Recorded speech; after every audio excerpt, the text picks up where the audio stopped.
I started Code for America because I spent 20 years watching how creative technical people work, and then I got to see how government works. I've seen small teams who've created amazing innovations, and innovations that have changed how we see and interact with the world.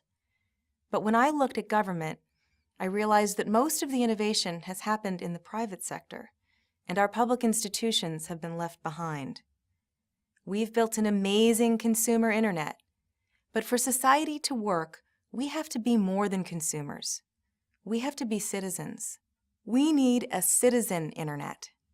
And for citizens to trust their government, we need to change the bureaucratic culture and narrow the innovation gap. We need to be able to believe in this institution that represents us all. So we're calling our country's technology and design innovators to public service to help government work better for all of us.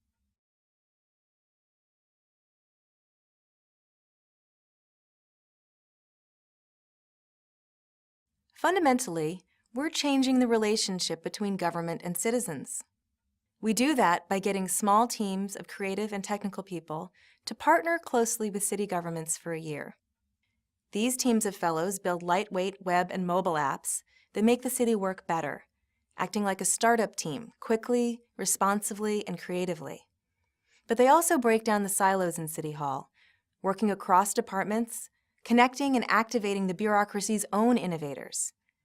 They show what's possible, and they inspire the will for better, cheaper, and more engaged government.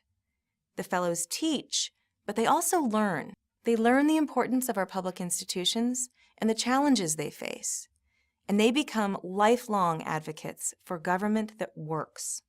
Demand is high for the fellowship program, and we get far more applications than we can accommodate, both from city governments and from prospective fellows.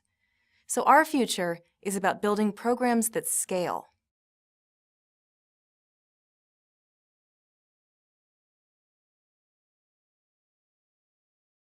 The Code for America model is about small, targeted, strategic interventions that can have a huge impact.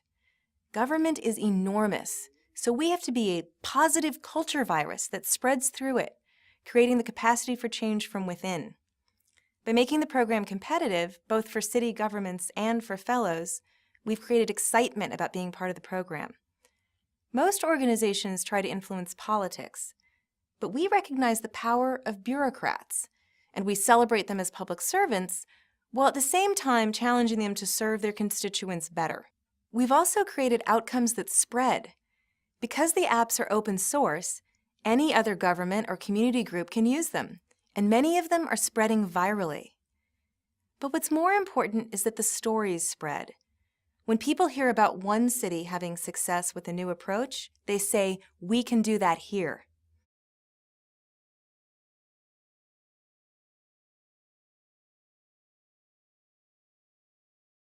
Code for America is effective because we've assembled a group of smart, talented builders and doers who are passionate about proving our point. To give just one example, one of the teams in our first year built a web app for a partner city that helps parents find the right public school for their children. It took 2 of our fellows 2.5 months to build the app, but we were told that if the same project had gone through regular procurement channels, it would have taken 2 years and cost about $2 million. The cost differential is startling, but the timeline is equally important. How can we have trust in government if a mayor can't respond to complaints by citizens in less than 2 years? It's also about how the app looks and how it works. We need interfaces to government to be simple, beautiful, and easy to use, and Code for America shows that they can be.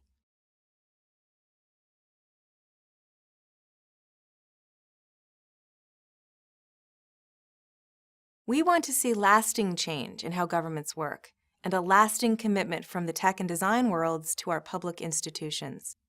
So we measure the immediate outcomes of each engagement and the long-term effects.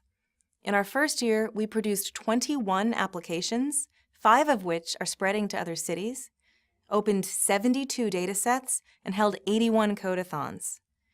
Most importantly, each of our 19 fellows said that the program changed their lives for the better.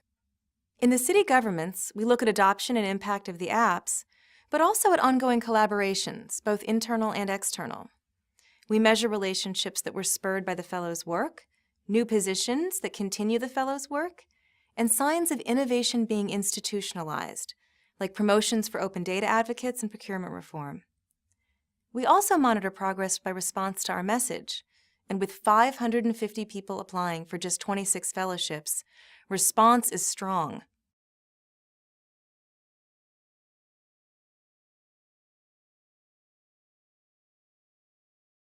We're not just about fixing government. We're also about promoting citizenship, because we don't think we can do one without the other. That's why the program is a two-way exchange between fellows and government partners, with a focus on humility and curiosity on both sides, not an attempt to parachute in people who think they're smarter than everyone else.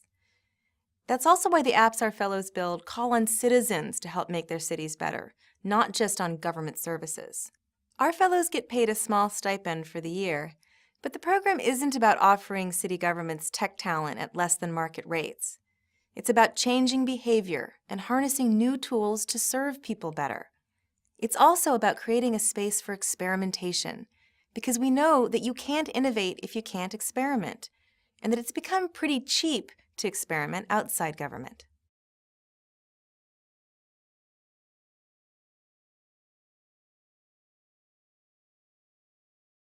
As a new organization, our biggest accomplishment has been launching the fellowship program and proving that it has a real impact.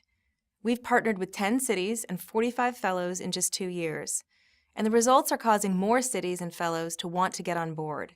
It's concrete examples of government working better that cause this. Small examples, like the app one fellow built for the Boston Public Schools that lets parents check on their location of their kid's school bus. It reduced the volume of calls to the call center and let the school district put more resources into actually teaching kids. We haven't stopped with the fellowship either. We've launched a program called the Brigade that allows anyone to code for America in their own hometown, built a platform for sharing civic technology, and we're starting a business accelerator for civic startups.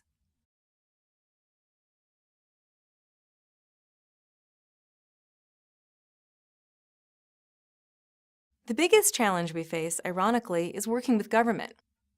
We're committed to being a lightweight and agile learning organization, but government is slow and it can drown its partners in paperwork. Despite being slow, it's also mercurial, and we really suffered in our first year when the administration changed in one of our cities. The new mayor canceled our contract with no notice and left us with a team of fellows without an assignment and a revenue shortfall. We've recovered from this, and we learned from it. The second challenge is simply doing something brand new. To the extent possible, we've benchmarked similar organizations like Teach for America, but no one has done this particular program before. So we've needed to execute and learn at the same time. We've needed to be diligent about assessing our failures and successes honestly and building a better program year after year.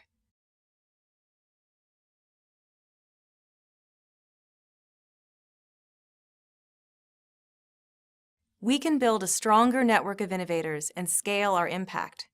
There's a lot to do to support the city leaders who are driving change and to get policies aligned with their visions. To scale our impact with developers and designers who want to get on board with this movement, we've launched the Code for America Brigade, the digital equivalent of a volunteer fire brigade. This program supports self-organized groups of citizens around the country and challenges them to stand up civic apps that will make their communities work better. Then there's our business accelerator for civic startups. As a nation, we spend $140 billion a year on government technology. That number is far too high, and it will come down when entrepreneurs build companies that use cloud-based, innovative, and scalable technology to empower governments to serve their constituents better at a lower cost.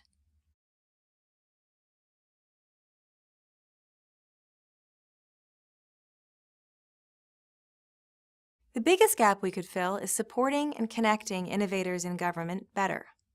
Ultimately, change will come from them. We also need to increase our capacity to partner with volunteer organizations, nationally and in the cities where we work. Our fellows work closely with community groups to understand the problems the cities face, but there's so much more we could do with other nonprofits around the adoption and impact of the apps we build. As we grow, we also need support in structuring our organization for the greatest impact. As a nonprofit that's grown significantly in a short amount of time, from 3 cities to 8, from 1 program to 3, we're eager to collaborate to design our management and operations in the most effective and flexible ways.